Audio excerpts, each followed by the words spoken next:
Бүгін біз Мазынка қасабасында bulunamыз. Bu men doğan koyum ve ustalarımız çalışa. Kazanlarga göre adamlar bugün pek çok gelecek. Мусульман в селе Мазынка немного, зато они умеют объединяться и делать все сообща. За последние годы тут облагородили мечеть, некогда бывшую складским помещением. Построили просторное ифтархане и кухню. Теперь в священный месяц Рамадан тут почти ежедневно собираются сотни человек для проведения коллективной молитвы и совместного разговения. Рамазан айы мусульманларға en mübarek ayı. Рамазан айының эр күні бізге бір байрамdır. Бәрабер топлашып, ашап, дуа оқып, bizim халқымыз бірлешей. Рамазан ифтарлары қабыл olsun. Аллаға шүкір, ораза айы келді. Жамаатымыз бұл күндерді пек беклеп отырады. Ona inşallah ikinci sefere iftar берілі.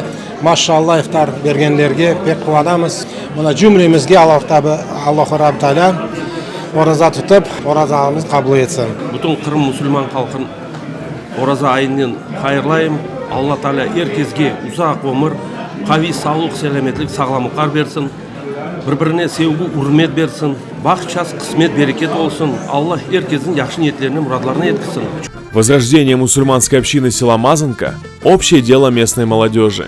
Такие ифтары, они сплочают народ, сплочают людей.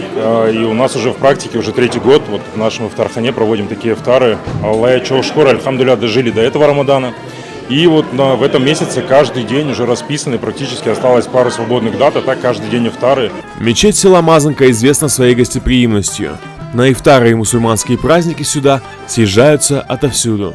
Мы здесь уже не первый год приезжаем на ифтары, мы сами не с Мазынки, гости. Всегда, в принципе, здесь большое количество людей на всех ифтарах на протяжении всего месяца. Аллах кабул этсин. Желаю провести хорошо этот Рамадан, чтобы Аллах всех нам воздал за наши хорошие дела.